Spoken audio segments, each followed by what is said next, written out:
My dear friends and followers, இந்த வீடியோவில் ட்ரேடிங்கை பற்றி எதுவுமே தெரியாமல் ஆனால் எப்படியாவது ட்ரேடிங் மூலமாக அதிகமான பணம் சம்பாரிச்சு லைஃப்பில் செட்டில் ஆகணும்னு ஆசைப்படுற அத்தனை பிகினர்ஸுமே கண்டிப்பாக ஃபாலோ பண்ண வேண்டிய ஒரு முக்கியமான ரூலை பற்றி தான் எக்ஸ்பிளைன் பண்ண போகிறேன். அது எந்த ஒரு ரூலை நீங்கள் கரெக்டாக ஃபாலோ பண்ணிட்டீங்க அப்படின்னா உங்களால் கம்மியான பணத்தை ஸ்பெண்ட் பண்ணியே ட்ரேடிங்கை ப்ராப்பராக கற்றுக்க முடியும். பட் இந்த ரூலை ஃபாலோ பண்ணுறதுக்கு முன்னாடி நீங்கள் ட்ரேடிங் ரிலேட்டடான ஏதாவது ஒரு நல்ல யூடியூப் சேனலை ஃபாலோ பண்ணணும் அப்படிங்கிறத மைண்டில் வச்சுக்கோங்க.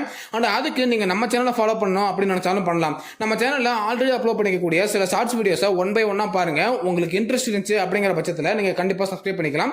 ஐ மீன் இதுவரை சப்ஸ்கிரைப் பண்ணாதவங்களை சொல்றேன். ஓகே, சோ இப்போ அந்த ரூல் என்னங்கிறத தெளிவா சொல்றேன். நீங்க முழுசா கேட்கறதுக்கு ட்ரை பண்ணுங்க. ஓகே, பிகினர்ஸாக இருக்க நீங்கள் உங்ககிட்ட எவ்வளோ கம்மியான பணம் இருந்தாலும் சரி, இல்லை எவ்வளோ அதிகமான பணம் இருந்தாலும் சரி, குறைஞ்சபட்சம் 5000 அதிகபட்சம் 10,000 ரூபா வரையும் மட்டும் ட்ரேடிங்காக இன்வெஸ்ட் பண்ணுங்க. அதுக்கு மேலே இன்வெஸ்ட் பண்ண வேணாம். அண்ட் நீங்கள் ஸ்டார்டிங் ஸ்டேஜில் இருக்கிறதுனால கண்டிப்பாா ஏகப்பட்ட மிஸ்டேக்ஸ் பண்ணுறதுக்கு வாய்ப்பு இருக்கும். நான் தெளிவாக சொல்கிறேன், இந்த 10,000 ரூபா பணத்தை நீங்கள் ரொம்ப சீக்கிரமாக இழக்கிறதுக்கான சான்சஸ் கூட அதிகமாகவே இருக்கும். இன்கேஸ் நீங்களும் உங்களோட ஃபர்ஸ்ட் அட்டெம்ப்ட்ல ஃபெயில் ஆயிட்டீங்க, இந்த 10,000 ரூபா பணத்தை லாஸ் பண்ணிட்டீங்க அப்படின்னா நீங்கள் பண்ண வேண்டிய முதல் வேலை குறைஞ்சபட்சம் 2 வாரத்துல இருந்து அதிகபட்சம் 1 மாசம் வரையும் ட்ரேடிங்க்கு லீவ் விட்டே ஆகணும். பட் அதுக்காக நீங்க ட்ரேடிங்கே பண்ணக்கூடாது, சார்ட்டே பார்க்க கூடாது அப்படின்னு அர்த்தம் கிடையாது. உங்க பணம் இல்லாம, ஐ மீன் நீங்க மார்க்கெட்டை தொடர்ந்து வாட்ச் பண்ணுங்க. ட்ரேடிங் சார்ட்ல எந்தெந்த இடத்துலலாம் நீங்க ட்ரேட் எடுக்கிறதுக்கான ஆப்பர்ச்சுனிட்டி இருக்கு அப்படிங்கிறத பாருங்க. நீங்க பணத்தை இன்வெஸ்ட் பண்ணாம பேப்பர் ட்ரேடிங் பண்ணி இந்த இடத்துல நம்ம ட்ரேட் எடுத்தா அது லாஸ் வருமா இல்ல ப்ராஃபிட் வருமா அப்படிங்கறத தொடர்ச்சியா வாட்ச் பண்ணிட்டே இருங்க. இன்கேஸ் நீங்க லாஸ் பண்ற மாதிரி இருந்தா என்ன மிஸ்டேக் பண்ணிருக்கீங்க அப்படிங்கிறதுக்கும், இன்கேஸ் நீங்க ப்ராஃபிட் பண்ணீங்கன்னா எப்படி அந்த ப்ராஃபிட் வந்துச்சு அப்படிங்கிறதையும் தெளிவா நோட் பண்ணி வச்சுக்கோங்க. 1 மந்த்துக்கு இந்த ப்ராசஸ் கண்டினியூஸா இருக்கணும். அண்ட் இந்த 1 மந்த் முடிஞ்சதுக்கு அப்புறமா நீங்க திரும்பவும் அதே 10,000 ரூபாயை ட்ரேடிங்காக இன்வெஸ்ட் பண்ணுங்க.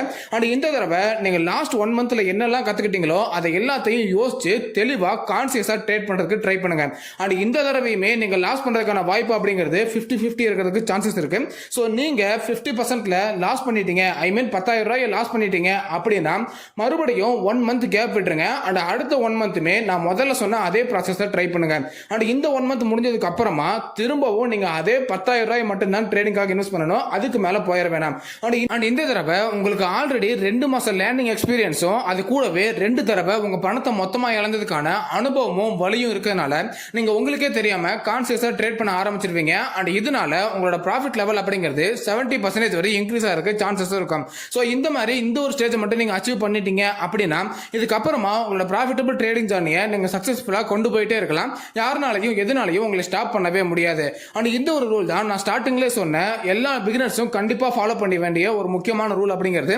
அண்ட் இந்த ஒரு ரூலை ஃபாலோ பண்ணி தான் இன்னைக்கு ஏகப்பட்ட சக்சஸ்ஃபுல் ட்ரேடர்ஸ் உருவாயிருக்காங்க. அந்த லிஸ்ட்ல நீங்களும் வரணும்னு நினைச்சீங்கன்னா இந்த ரூலை ப்ராப்பரா பர்ஃபெக்டா ஃபாலோ பண்றது ரொம்ப ரொம்ப முக்கியம். அண்ட் நீங்க மைண்ட்ல வச்சுக்க வேண்டிய ஒரே ஒரு முக்கியமான விஷயம் என்னன்னா, நீங்க எடுக்கக்கூடிய 2 மாசம் பிரேக் அப்படிங்கிறது ட்ரேடிங்கை குயிட் பண்றதுக்காக கிடையாது, ட்ரேடிங்கை லேர்ன் பண்றதுக்காக. சோ அந்த டைம்ல ப்ராப்பரா லேர்ன் பண்ணிட்டே இருங்க. அப்பதான் இந்த லிஸ்ட்ல உங்களால வர முடியும். ஓகே, சோ இதுதான் நான் சொன்ன முக்கியமான ரூல். அண்ட் இந்த ரூல் பத்தி உங்களோட கருத்து என்ன அப்படிங்கறத கண்டிப்பா கமெண்ட் பண்ணுங்க. இன்னைக்கு எனக்கு டைம் இல்லாதனால வீடியோ ரொம்ப ஸ்பீடா பண்ணிட்டேன். சோ இந்த வீடியோ யாருக்கெல்லாம் புரியலையோ அவங்கெல்லாம் கமெண்ட் பண்ணுங்க. நான் முடிஞ்ச அளவுக்கு உங்க கமெண்ட்டுக்கு ரிப்ளை பண்றதுக்கு ட்ரை பண்றேன். ஓகே, அடுத்த வீடியோல பார்க்கலாம்.